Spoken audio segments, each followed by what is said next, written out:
Are you nervous about tomorrow? Merlin asked Mim. Icicles tipped the grass in what she'd come to think of as their clearing as autumn gave way to winter. Mim hugged her fur-lined cloak tighter. The next day was the winter solstice, and it had been announced that a competition would take place to find a new apprentice to the royal mage.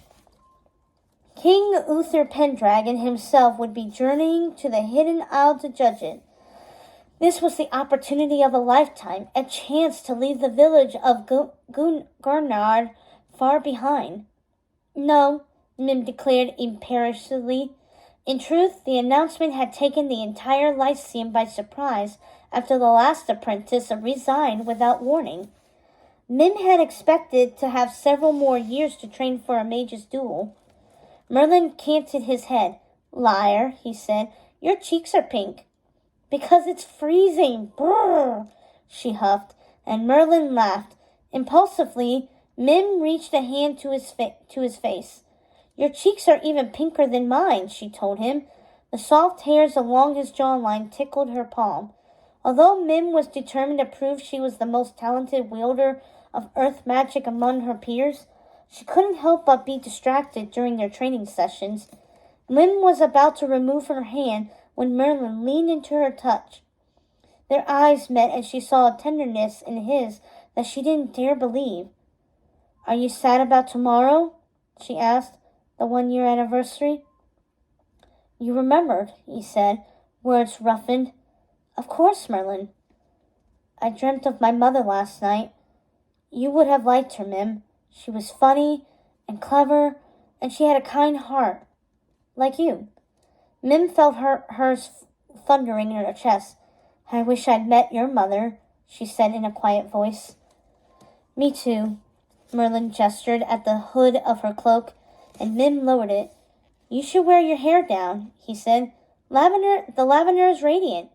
You're radiant. Scowling, Mim replied, I don't want to remind King Uther that I have shadow magic, Merlin. Not if I'm hoping to become the apprentice to his royal mage. Who cares what he thinks? Said Merlin with a shake of the head.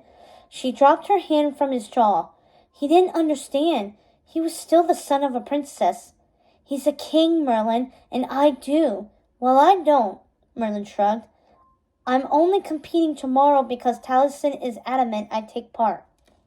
Mim stared down at the earth, frosted like sea glass. She took a deep breath, then raised her eyes again. Merlin, do you promise that whatever the outcome tomorrow, it won't change our friendship? The side of his mouth kicked up. You're asking because you think you're going to win.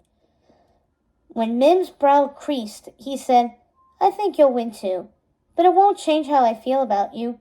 I promise you that. Merlin framed her face with his hands and lowered his lips toward hers. With an excruciating lack of speed, the anticipation was too much. Mim pushed onto the balls of her feet, wrapped her arms around his neck, and drew Merlin closer. When their lips finally met, pure exhilaration surged through her. Mim's first kiss was just as potent, but far sweeter than undiluted magic. I've been wanting to do that for a long time, Merlin told her, his cheeks growing rosier. And this time, Mim didn't think it was from the cold. Will you call me Morrigan? That's my real name, she said. I couldn't pronounce it when I was little. I called myself Mim, and it stuck. But... She looked up into Merlin's gaze. Will you call me Morrigan when you kiss me? I can definitely do that. Merlin rested his forehead against hers. Morrigan. I think I'm falling in love. Mim touched a finger to his lips, stopping him from completing the thought. Don't say it. She held Merlin with her gaze. She couldn't love him. She couldn't risk it. I need my head clear for the competition, he answered with another kiss.